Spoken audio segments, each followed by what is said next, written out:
and welcome to the Arabic Hour. My name is Ghanwa Hakim. On today's program, we have with us Elaine Hagopian interviewing Greg Thomas, Associate Professor at Tufts University, and Nidal Azraq, Program Coordinator for Lajit Center in Aida Camp, Bethlehem. Our interview will air in two parts. Today's show will show the first part. And for decades now, where I'm from in DC, for example, you walked into schools that had metal detectors inside, right? So these are like internal checkpoints, like inside schools, in urban areas specifically, or areas that are named as black areas in particular. And so this is what it means, and it doesn't matter what level of school like you go to, you're defined as a problem. It could be kindergarten or first grade or earlier, and like a Head Start, or you could be 17 or 18 and be very much the same threat, just an older, right, threat at the same time. And because you're defined as a problem, right, you are suspended from school more, you're policed more, you're criminalized, right, and you face suspension. I mean, we hear reports of people being suspended from Head Start, like programs, right, and what have you, because you're a behavioral problem and you're a political danger, right, and so you get this level like of policing. And so if the class system of public education in the United States was really about warehousing and surveillance, like in control, the racing class system, right, is also about this criminalizing process, right, and this policing process that always ends up being a kind of self-fulfilling prophecy. And this is how people came to use the rhetoric of like the school to prison pipeline, right? For example, if I want to go to Aida refugee camp and the school is like a few meters from the wall, the apartheid wall that's been being built around the camp with these watchtowers. The UNRWA decided, for example, to close the school from two sides, to close the windows of the school from two sides, turn the classrooms to airless and sunless to stop the bullets from coming inside the classrooms. Greg Thomas is an associate professor who teaches Black Studies and Literature in English at Tufts University. The founding editor of Proud Flesh, an e-journal. He is the author of The Sexual Demon of Colonial Power, Pan-African Embodiment and Erotic Schemes of Empire, published by Indiana UP 2007, as well as Hip-Hop Revolution in the Flesh, published by Palgrave Macmillan in 2009. He is also the co-editor with L.H. Stallings of World Hustle, Critical Essays and Reflections on the Works of Donald Goines, Black Classic Press 2011. He has published essays in periodicals such as Presence Africaine, Human Architecture, Journal of West Indian Literature, Genda Journal, CR, The New Centennial Review, the CLR James Journal, Journal of Pan-African Studies, African Literature Today, Words, Beats, Life, Small Acts, and Black Camera, an international film journal. Currently, he is at work on a book manuscript on the revolutionary writings of George L. Jackson, The Dragon.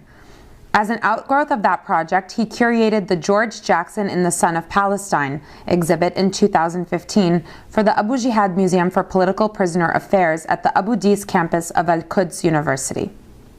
Nidal Azraq is a Palestinian refugee and longtime activist with refugee youth in the Aida refugee camp. He has taught human rights, helped youth express themselves through theater, and led summer camps with the Lajit Center, a community organization there. He also produced the documentary Degrees of Incarceration on the effects of political imprisonment on Aida camp in collaboration with Amal Bshara. He is currently executive director of 143, an organization whose mission is to bring basic human rights to Palestinian refugees. And now to our interview. Elaine? Thank you, Ghanwa. And today we're so happy to have Greg Thomas and Nidal Azraq with us to talk about a relationship and a set of conditions that we have become aware of for Palestinians and Black community that really goes back years. And this awareness and association really has been reignited in present time, and we want to talk about that a little bit later. But let me set just a little bit of a context and have you both talk about each of your communities and some of the things that are happening there. I want to remind our audience that the Black community came to the United States. They did not come by choice. They were the only community that did not come as immigrants. They did not come as colonizers. escaping what are so-called religious problems in Europe. They came through the slave trade, and for hundreds of years they lived in slavery, denied education, denied social acceptance, denied everything, political rights, civil rights, everything. They were property, they were sold, and the most important factor too is the families were separated, and people did not understand that those slaves that were brought did not belong to a country called Africa. That is a continent. But they belonged to different nations, and they spoke different languages. And so being that as a context, we will ask you to focus on the conditions of your community today. But let me also introduce the Palestinian issue. In Palestine, it's a different. Palestinian people were living in Palestine for centuries. It was their homeland. And a group from outside, the Zionists, came with intent. They chose with intention to come to Palestine to colonize it with the backing of Great Britain and to work on transforming it from a Palestinian homeland into a Jewish state, minus the Palestinians. They wanted eventually to get all the Palestinians out. They made a lot of refugees. Many of these refugees are in camps on the West Bank and Gaza. This was the first wave of refugees. They remained there after the '67 war. And there are refugees in Lebanon and Syria and Jordan and throughout the world. Palestinians have been scattered. So with that as a kind of introduction, I'd like to turn to Greg and have you tell us, in particular, to focus on Black youth, especially in urban areas, but anything else you would like to tell us about the community. I'm struck by your introduction because it takes me back to Stokely Carmichael, who became Kwame Ture when he discussed Pan-Africanism, and especially when he was speaking on the continent, you know, and he would say that the colonizers, the Europeans, took us from the land, we Africans of the diaspora, and took the land from you, the Africans who remained on the continent. And it's kind of interesting because we can think about, in terms of this connection and this set of relationships, we can think about the concept of diaspora, right, along with refugee, right, and also think about the concept of landlessness at the same time, dispossession and landlessness at the same time, in ways that transgress, right, and like break the laws of social science and step outside of certain national myths in the United States that go global, white nationalist myths of the United States, right? So this is not, for example, a nation of immigrants, right? It's a settler colony that has become an empire, and a settler colony that was a slave state at the same time that it was a colonial state, and now becomes a super empire, right, with those foundations, right? And normally when we think about Black people's condition and the language that we use to describe Black people's condition, we still use the sociological concepts that come from the nation of immigrants myth, right? And so we distort the experience of Black people normally, right? And not only do we distort it, right, but we use certain language and we make certain language off limits, and we use other language that continues like to distort it. So we rarely think about what Black people's relationship is to the land once we are in diaspora. Well, tell us what's happening with the community, especially in urban areas. There's been so many killings that have been made public. I mean, there have always been killings that were not made public. Exactly.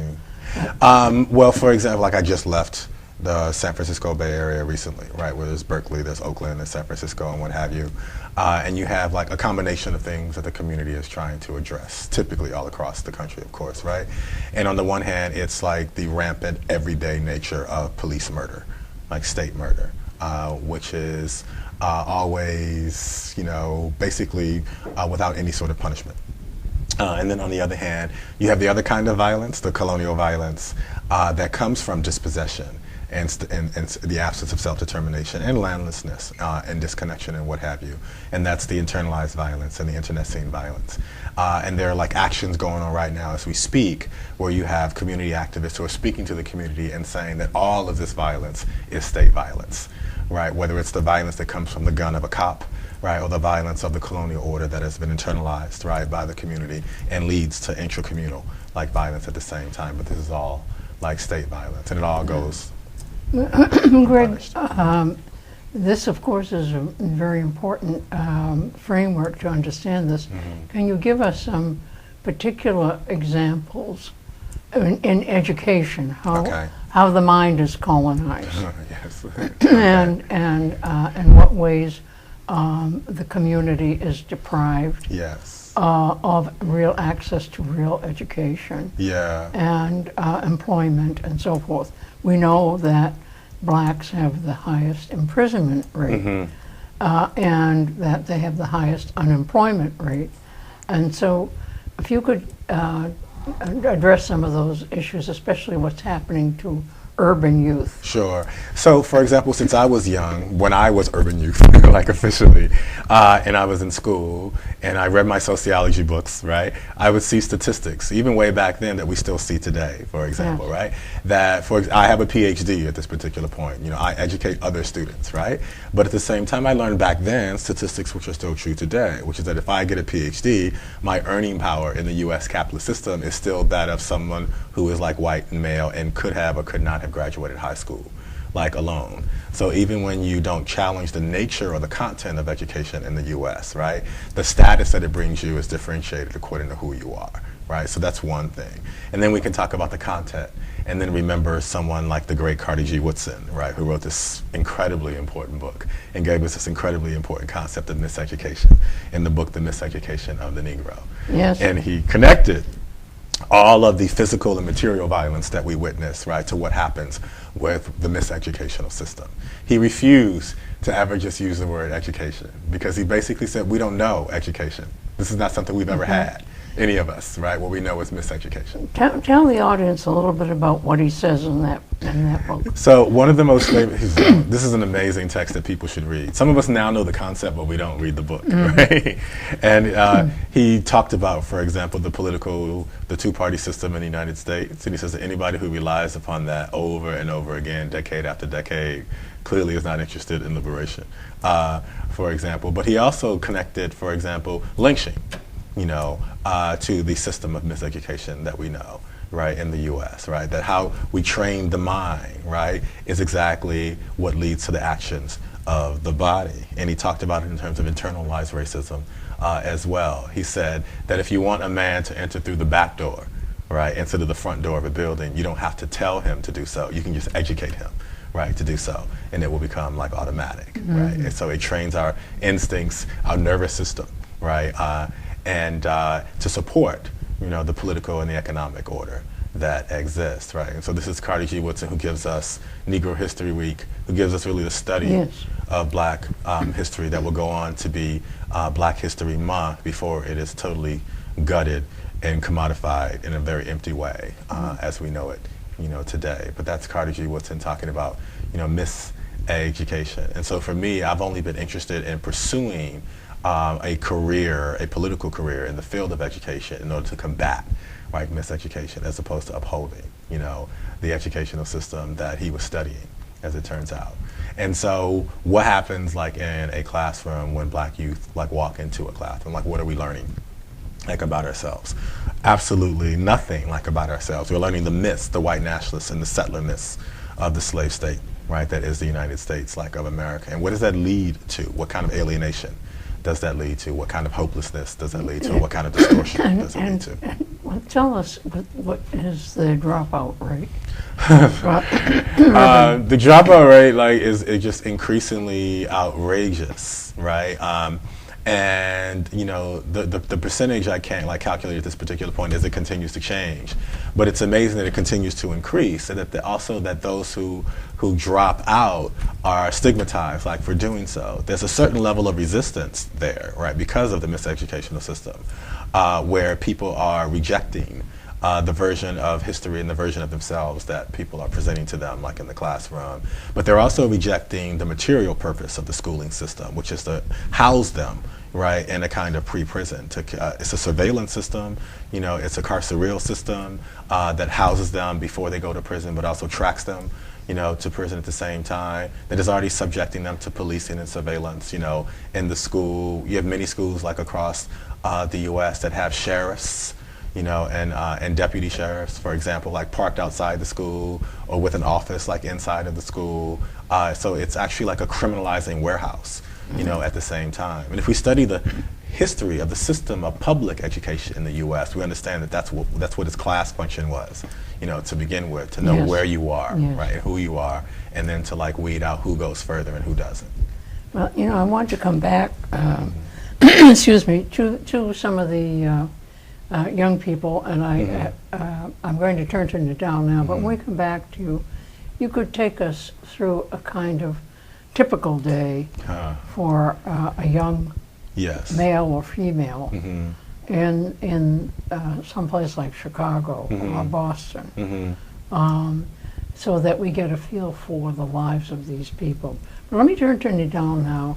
Nidal, tell us, you have been working with young Palestinians in the occupied West Bank, the 1967 occupied area.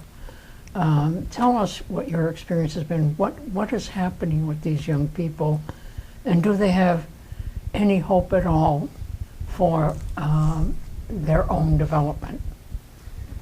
Yes, I mean, the first thing I would think about of my work with the youth across the West Bank in refugee camps, which I started working with them since 2002, is the issue of identity with them. This is where the a major struggle for them, not only for the youth, for every refugee living in refugee camps, is like anything else in life. If anything was enforced in you, you have two choices. Either you accept it or you reject it. And being a refugee is becoming part of our identity, but this part was forced on us. So how do we think about it? What do you do with it? Do you need to challenge it, accept it? It's dangerous in both levels. Throughout these years working with refugees, I have seen them as subject, you know, for Israel, for the Israeli army, for the Israeli intelligence in Israel. As we remember in 2000, when the whole intifada started, the second intifada, I would call it the second Palestinian intifada. Israel have managed to clean the streets from the active good leaderships through assassinations, through sending them to the exile, or to prison with a life sentence. And they did this between 2000 and 2003, 2004, where they left a whole complete generation, you know, in the refugee camps, especially without this good active leadership to lead them and direct them in their struggle and resistance against the occupation. If I may just interrupt for a second, this is the MO of Israel. They have killed off leadership even outside of the occupied territories. That's true. That look like they might lead to something. For example, Ehud Barak was dressed as a female and went into Lebanon and killed 3 PLO leaders. One of whom was Kamal Assad, considered one of the greats. They killed Abu Jihad in Tunisia. In Tunisia, that's true. And they, but one of the most important people was Hassan Kanafani in 1972, where they blew up his. So the fact that they keep wiping out leadership, I think, is important. And two of you might exchange this some ideas on leadership, because no matter how bad the black community was and how really under total control and slavery they were, they always coughed up leadership. Yeah. And so you know, go ahead. I want your strategy. Yeah. This strategy, this ideology have been used in the past and it's working. Why stop it for Israel? Right. Okay. But the thing is that they even though they miscalculate their ideology, their game in cleaning the active leadership. So they really managed to clean the street, and they left this generation for the Palestinian Authority. which unfortunately they have done nothing to help this generation. And they left it to a broken system. They managed in these 4 years between 2000 and 2004 to really destroy every single aspect in the Palestinian society through the invasions. And this generation who was born during Oslo agreement, during both Oslo period, okay, and witnessed the brutality of the Second Intifada. You know, Yeah, so also was 1993. Yeah. Yes, go ahead. And they saw tanks, F-16s, army shelling, bombing everywhere. And they heard the glory of the First Intifada. And they woke up in their like 13, 14, 15 to 16-year-old to an Israeli occupation around them, okay? And building walls and trying to incarcerate the communities. And they left with one choice in the refugee camp is to challenge this system, this body of occupation. And unfortunately at that time they challenged it without enough education and skills on how to really challenge and fight and resist the occupation. And here the intelligence service in Israel and the Mukhabarat came into the scene and they start arresting this generation, not once or twice. Now this generation is about 25 to 28 years old. They have been in prison for over 6 to 7 times, so more than And most of them were arrested without charge. They were held in. Well, that's another thing, is they will go because the first 2 times they were arrested when they're like 13 and 14, 15 years old. They had no experience in the interrogation, how to handle the interrogator, how to know the interrogation tricks. So used to be tricked to get higher sentences, you know? Yeah, they went through torture, physical and psychological torture, and they came out and they are re-arrested once and twice. Some of them was arrested now for 7 times, which they lost almost half of their life, okay, in the prison. Now the effect of this system or this plan or ideology, whatever you want to call it, from Israel, reflected on the community and the demography in the refugee camp. How? In our culture, as you know, as Arab, the man needs to have a lot of money and a house to be able to marry and establish a family and things like that. Yeah. These young men now, they're close to become 30 years old and they live with their families because they lost their life in the prison. They did not save money, they did not finish higher education or college, and they live with their family. They did not have a house. So women from the camp are getting married to men from outside the camp who have these resources, leaving the camp with a higher male presence.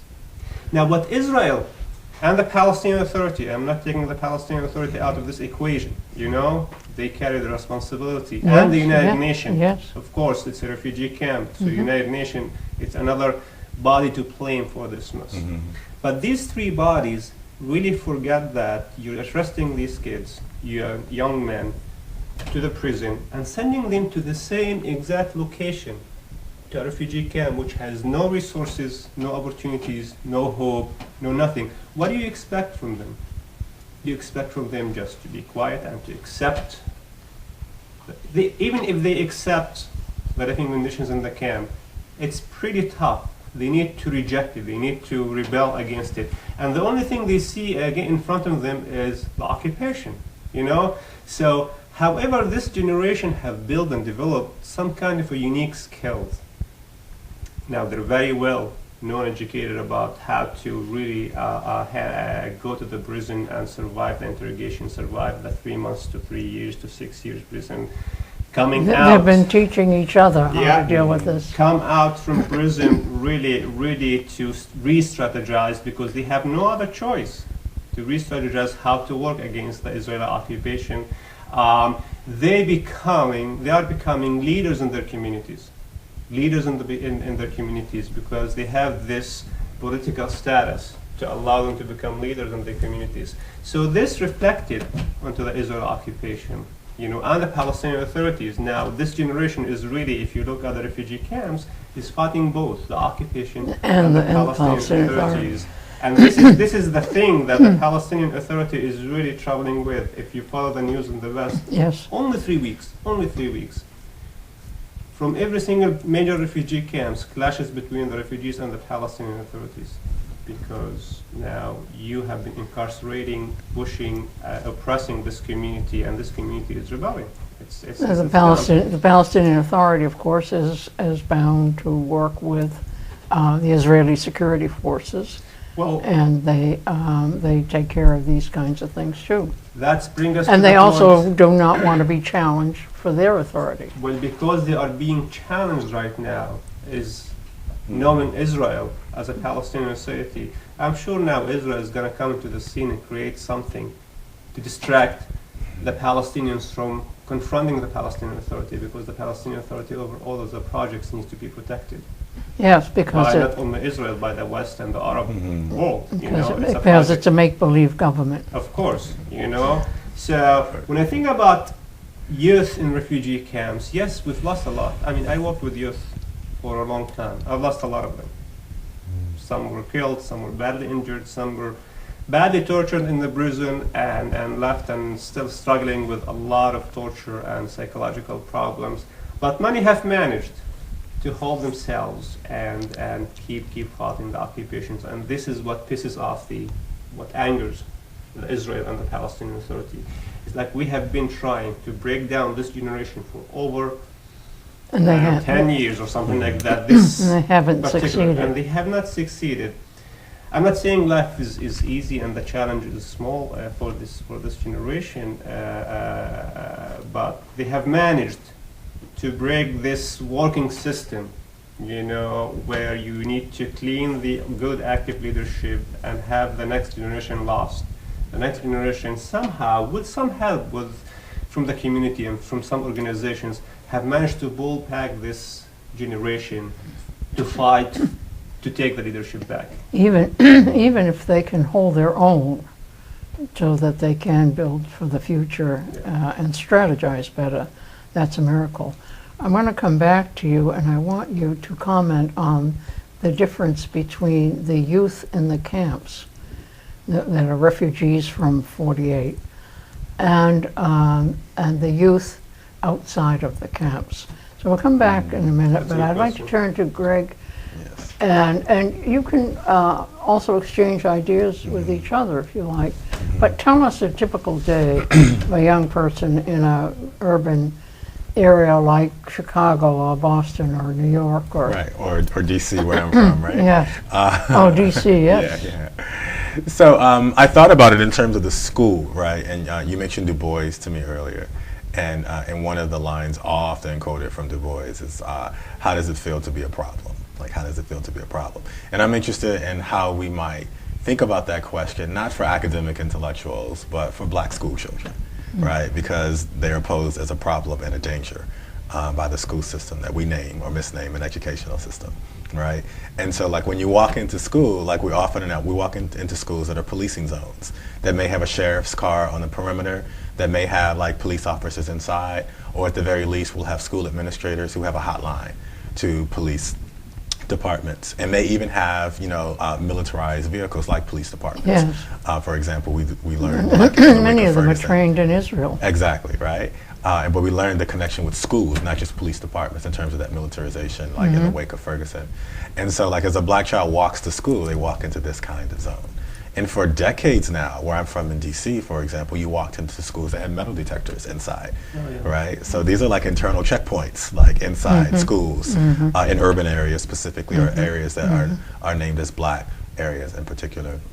And so this is what it means. And it doesn't matter what level of school like you go to, you're defined as a problem. It could be kindergarten or first grade or earlier, and like in Head Start, or you could be 17 or 18 and be very much the same threat, just an older threat at the same time. And because you're defined as a problem, right, you are suspended from school more, you're policed more, you're criminalized, right, and you face suspension. I mean, we hear reports of people being suspended from Head Start, like programs, right, and what have you, because you're a behavioral problem and you're a political danger, right, and so you get this level like of policing. And so if the class system of public education in the United States was really about warehousing and surveillance, like in control, the racing class system, right, is also about this criminalizing process, right, and this policing process that always ends up being a kind of self-fulfilling prophecy. And this is how people came to use the rhetoric of like the school to prison pipeline, right? And so it's an amazingly similar like experience, you know, from like the ages of 5 or so to the ages like of 17 or 18. Let me just ask a quick question when Sure. I think of it as you're talking about education. Under desegregation, Yes. where they had all this busing and whatnot, Right. did it get any better or did it get worse? I mean, what? And because just, you know, Yes. desegregation by default now really doesn't Right. work. It's gotten like a lot worse, right? And this is what a lot of black communities are getting clarity on, right? A clarity that Malcolm X gave us a long time ago, right? So he told us that the struggle was never for integration. It was for the desegregation of public facilities, right? And it's very important for us to go back, if we study a black sociologist like E. Franklin Frazier even, right? Yes. He reminded us that segregation was defined black people as unfit for human association. That's right. We have like this mythical notion of segregation and integration right now that is actually not true to history, because we're always learning the national myths, right? Yes. And so segregation defined black people. It wasn't just about signs and water fountains, but it literally defined us as Jim subhuman. Crow. You know, Exactly. separate. It defined us as unfit for human association. So we were not human, But and we're unfit. desegregation did not lead to integration. It did not, and we often confuse like the terms, right? And so segregation, the very issue was about public facilities, access to public facilities that you were taxed to support, right? So you have no right to deny us use of public facilities that we are taxed to support on the basis of this white supremacist, you know, pseudo-humanist, you know, ideology. And so it's like we deserve the right to use highways, right, and parks and what have you, right, and transportation and what have you. But somehow it gets translated into a notion that we should get closer to white people, and we should become more like white people, and we should be accepted like by them, which has nothing to do with the issue of desegregation, right? And it gets masked as integration, wanting to be a part of the white settler slave state and its order, right? That's a complete like mythology. Again, Malcolm X dissected this and warned us about this from the very beginning of what they call the civil rights movement.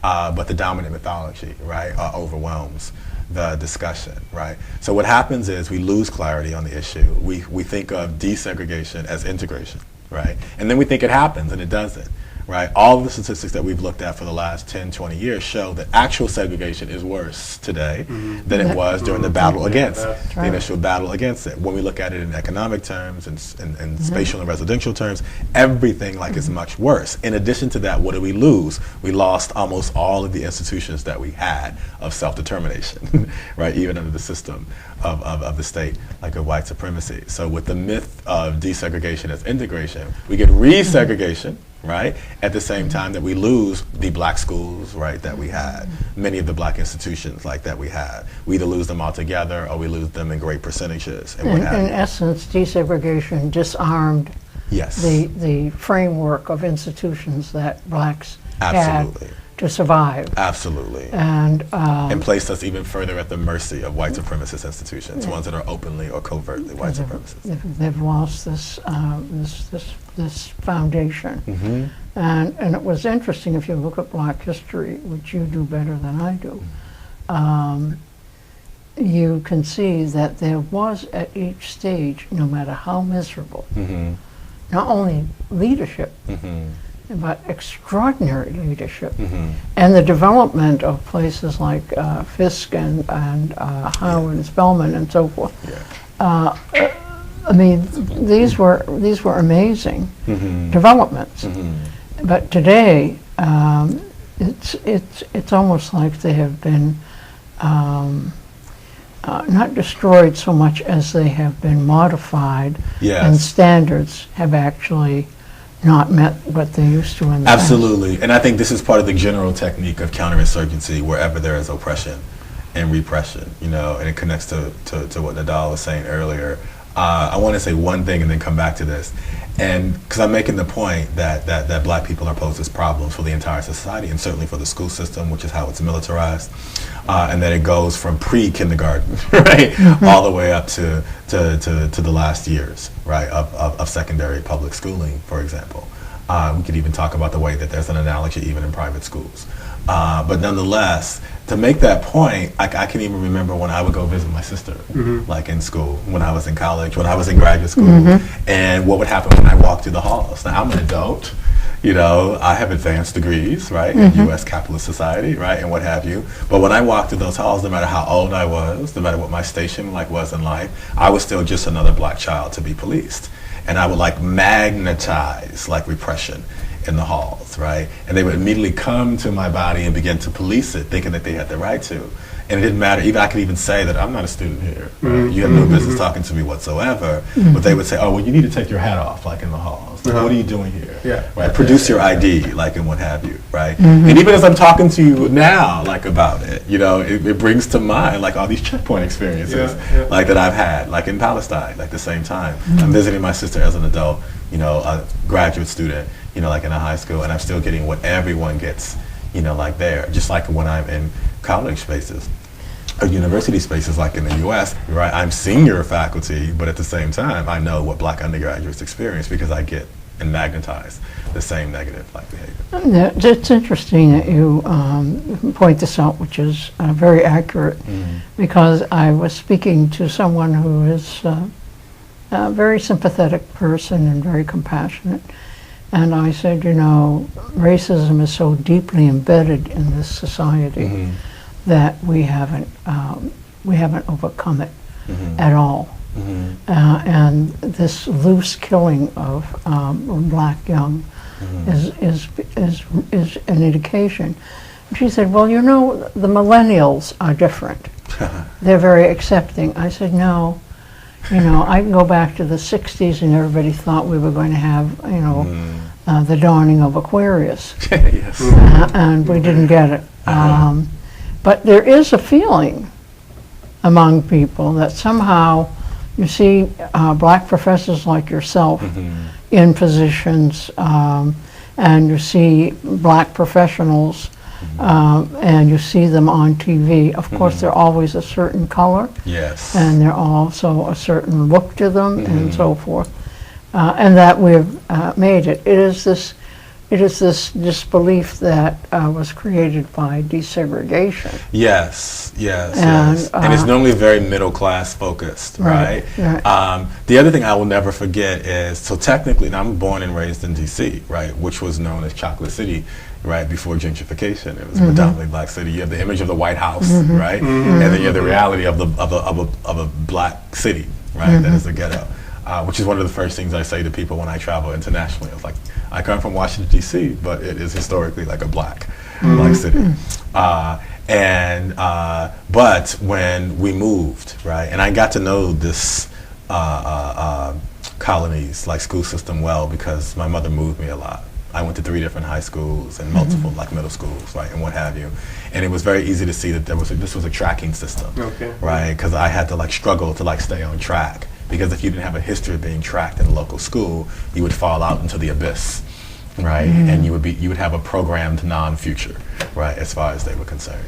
And so this was always a struggle. And I would lose pace in progress, well, if I was taking languages, I might have to fall back, right? Or if I stayed on course, the current school's progress might be slow. So for example, I was taking French, I moved to another school and I went to the same class, but I was more advanced because they weren't really progressing far. But then I went to another school after staying in that course, and then I was behind, right? And and what have you. This is not just your story, but it's a story, and I would like you to talk a little bit more, back to Nidal for a moment, about especially single mothers who have to deal with young people and schooling and the authorities and so forth. But Nidal, let me get back to the question I asked you, and that is, you talked about particularly the young people in the refugee camps. And refugees are politically motivated because they really have absolutely nowhere to go. Absolutely. And absolutely nothing to do. And of course, for Israel, it is not seen as a problem to give them something to allow them to have some outlet. It is more trying to just depress them so much that they become a destroyed population. That's true. As part of the ethnic cleansing. You start with this mental and physical approach. But is there a difference for Palestinians who were actually residents of the West Bank and are not refugees. What is happening with young people in those communities? So, one thing I would say that if you're a problem here in the U.S., the refugee people who live in the refugee camps diagnosed with being troublemakers, مشكلجية.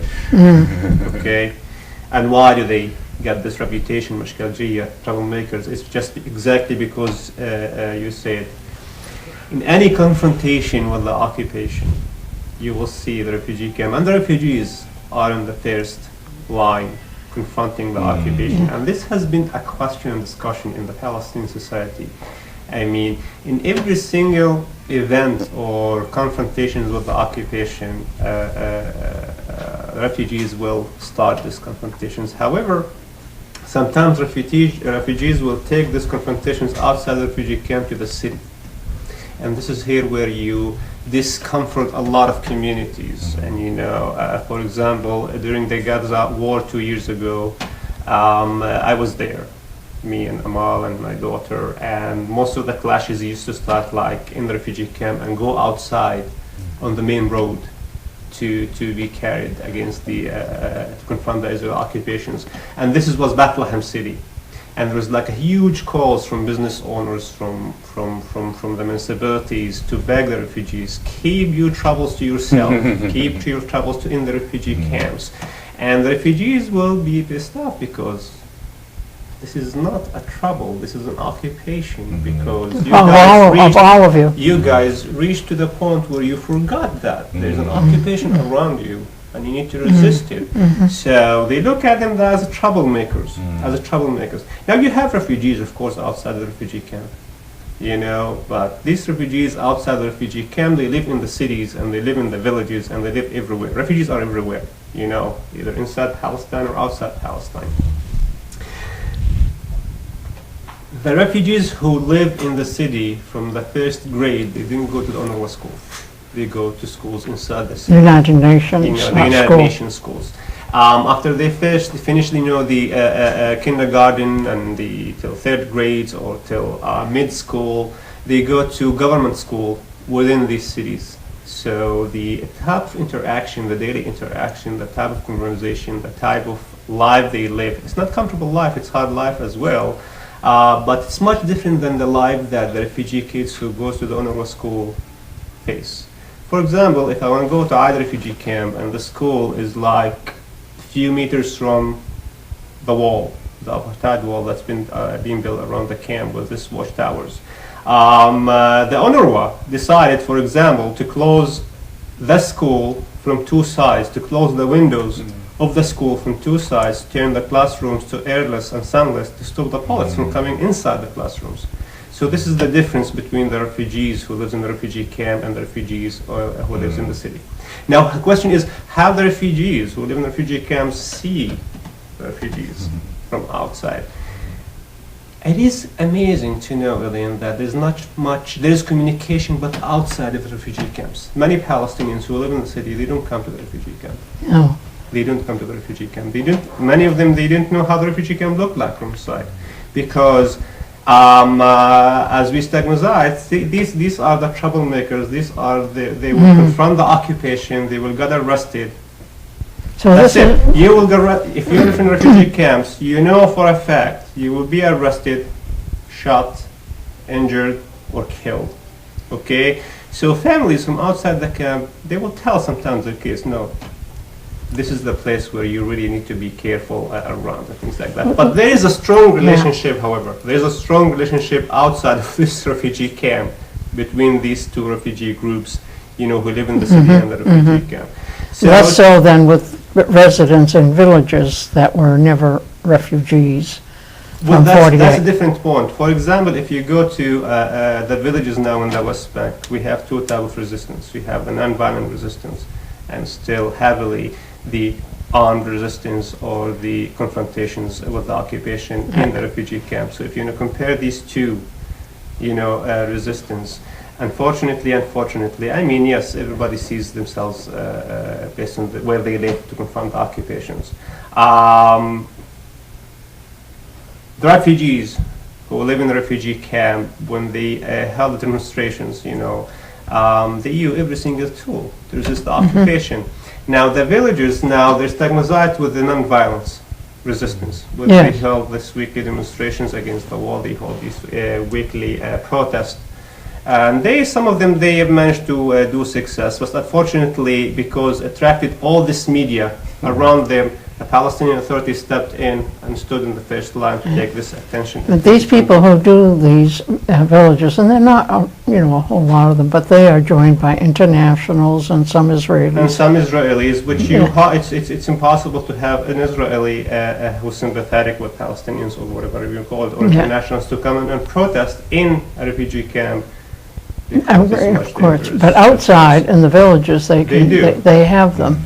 And so there is a sense of resistance outside of the refugee camps. But the greatest stakes are really for the refugees who have absolutely nothing. They have absolutely nothing, and that's a question that so many people, they have been saying, why do refugees resist, and they know that there is an big occupation machine in front of them, and sometimes they will be stigmatized as not normals, and they have psychological problems. And the refugee response would be, if you are oppressed, and if you are occupied, and don't resist, that means you're not normal.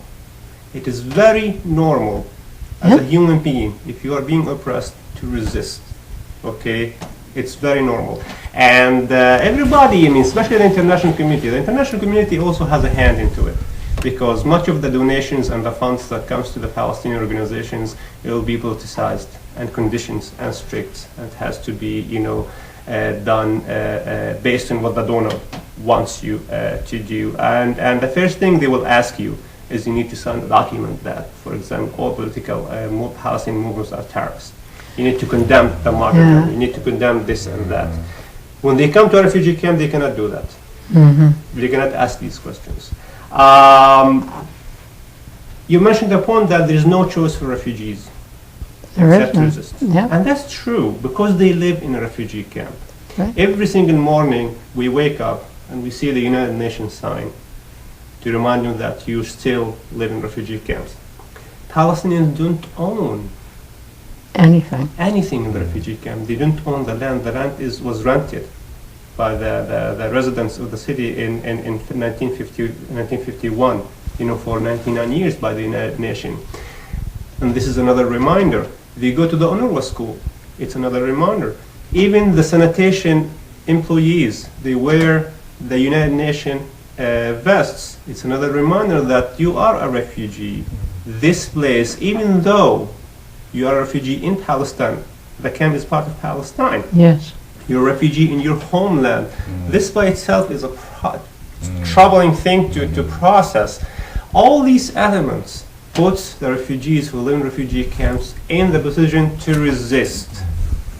And I think it's important for our audience to know that the UNRWA, the United Nations Relief and Works Agency, is only an agency that offers basic services for refugees. They do not have the function of the United Nations Higher Commission on Refugees. And because of a quirk that happened after 48, the refugees, the Palestinian refugees, do not come under the UN Commission for Refugees. And therefore they have no protection, no international voice to protect them or to speak for them or to argue their case, as most other refugees have had. So that they are doubly vulnerable. They're vulnerable to a budget from the UN with regard to UNRWA in terms of the level of services, and they're vulnerable because they have no means of appeal. But you know what brings the attention to the refugee camp? Is the confrontation with the occupation. This is the only thing that brings the international community and the media and everyone the attention to the refugee camp. If the refugee camp won't resist, the occupation will get no attention. For example, in Ada camp, when they took down the wall, they took the kids, managed, figured out how to take down the wall. They burned fire. And they figure out fire will weaken the concrete and the metal inside the wall.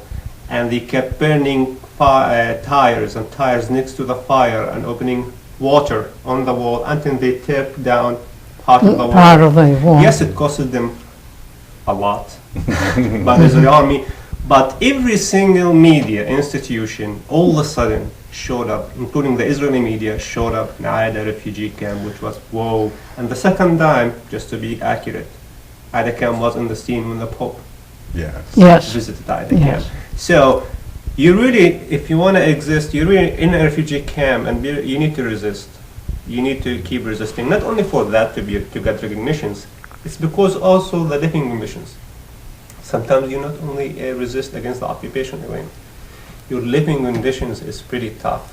There's poverty, lack of jobs, lack of space, lack of opportunities. You're human. Lack of everything, water, everything. You need to come out of it and explode. You know, you need to resist against these conditions, and you realize that these conditions were caused because of refugees. You know, and they see the occupation in front of them to resist. So resistance is it comes naturally in these type of circumstances.